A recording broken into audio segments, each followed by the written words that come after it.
The Senate has passed for second reading a bill seeking to establish a legal framework for the transparent management, accountability, and disclosure of foreign assistance, humanitarian support, grants, and concessional financing received by Nigeria.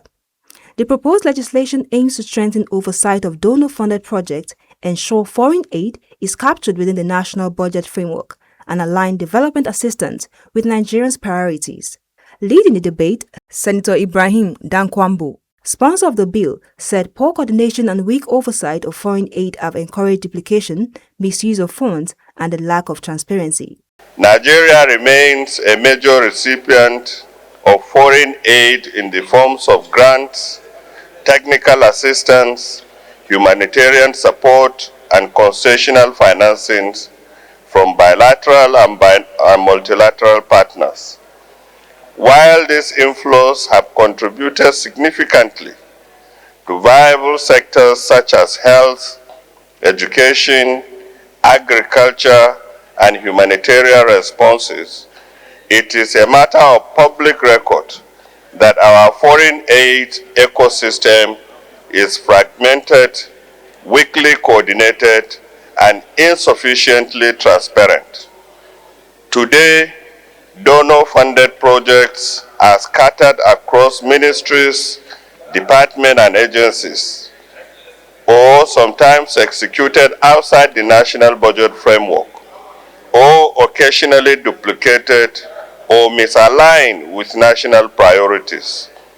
This weak coordination undermines efficiency, reduces value for money, and in some cases, erodes public trust. Mr. President, distinguished colleagues, this bill finds strong footing in the Constitution of the Federal Republic of Nigeria, 1999 as amended. Section 80 and 83 of the Constitution vest the control of public funds in the National Assembly, and Section 85 empowers the Auditor General to audit all public accounts. Accordingly, foreign aid, once received and applied within Nigeria, constitute public resources and must therefore be subjected to constitutional oversight, transparency, and accountability.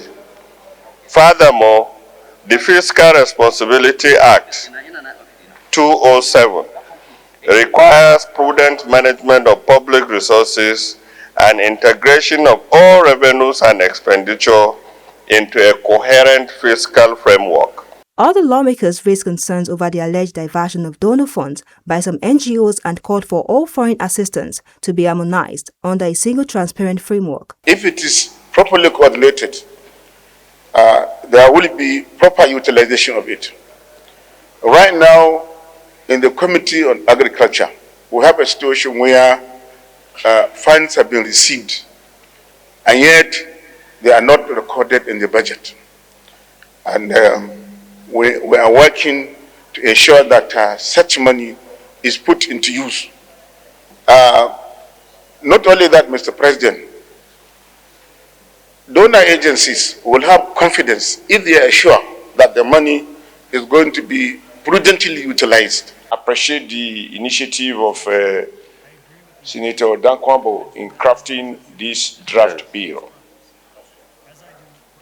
From recent reports, even in advanced countries, we have seen where revelations have been made that foreign countries have had under the cover of aid to send resources, equipment, to certain persons to carry out activities against their own nation state. We have our own fair share of patriotic citizens. But the truth be told, there is no nation that doesn't have its own share of citizens who might want to take advantage of the soft line. Listening to this bill and all that have been said about it, I think there are two broad issues here. One is those donations accruing to government from all sorts of sources. And any money accruing to Nigeria in my view, within the broad definition of the responsibility of the Senate, ought to be reported, recorded, and how it is used ought to be something that the Senate can oversight. That for me is straightforward. The one that we need to explain so that people who might choose to misunderstand this act is to the extent that we seek for full disclosure of resources that are transferred to NGOs or civil societies. Senate President Godswill Akpabio also expressed concern over unsolicited foreign assistance, alleging that some aid inflows may have indirectly contributed to insecurity and terrorism in parts of the country. Most of the foreign monies coming into the country are not for progress of the country. Some of them are meant to destabilize the country, particularly from undisclosed sources and undisclosed organizations, and they are not properly accounted for. I've also witnessed a lot of adverts sponsored by this group, sponsored by that group, sponsored by this, running into millions. So, and these are not adverts that cannot be sponsored by some of the agencies in Nigeria, but I think with this bill, if we proceed further, we'll be able to dig deep and understand exactly where the money is coming from and all that.